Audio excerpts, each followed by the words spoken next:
Morning. I'm getting ready for work. As you can see, not quite ready yet, but I wanted to demonstrate the cream foundation today, something I haven't really embraced yet, and I certainly haven't shown any demos on it.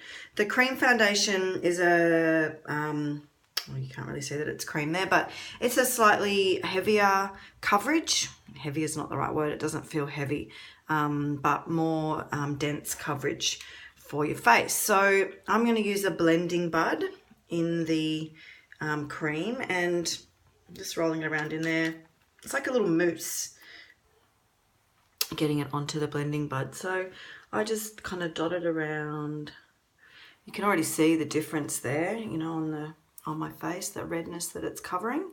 I've already primed. To crime, not to prime, did you know?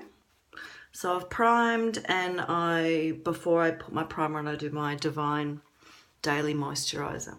So that's my morning routine, really quick and easy, a little tiny smidge of moisturiser and a tiny smidge of primer. To be honest, I quite often do that before I go off and get breakfast.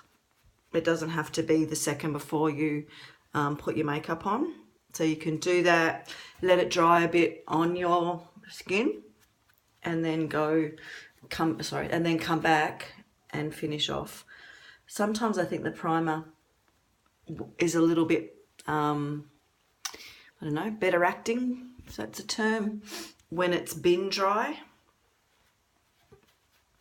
It tends to stay on a bit. Now, it's interesting, I look at a very different light between my mirror in front of my phone and my phone camera, and in my mirror I look quite different to what I look on camera here. Anyway, you might just have to trust me on that. So I have already quite a different coverage. That lighting's pretty terrible. It's the wrong shade. Quite a different coverage than what I had to begin with, even in terrible lighting. When I'm closer, I don't know how that looks. I don't know if you can see that it's not a thick pancakey coverage either. It's really quite light.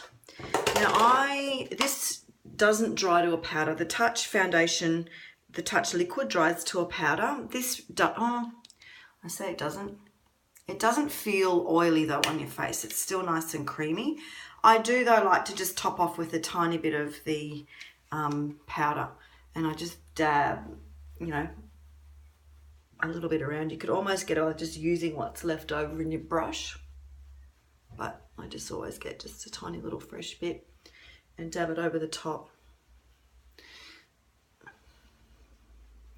And it evens everything out. I've used the cream foundation and the powder in the same color. That's both taffeta in both of them. So that's that's a good color for me. That's a neutral, in a neutral range. I can also wear a couple of the other shades either side, just depending on tanning or whether you want to blend a little differently, but I do find that taffeta is probably the most even one for my skin tone. I'm happy to help color match. I've got some color matching tips and some training that I've done in that, so I can advise you on the types of coverage that you would like, and also the colors that would suit your complexion. So feel free to drop me a message or a comment, and we can talk about getting the right foundation for you.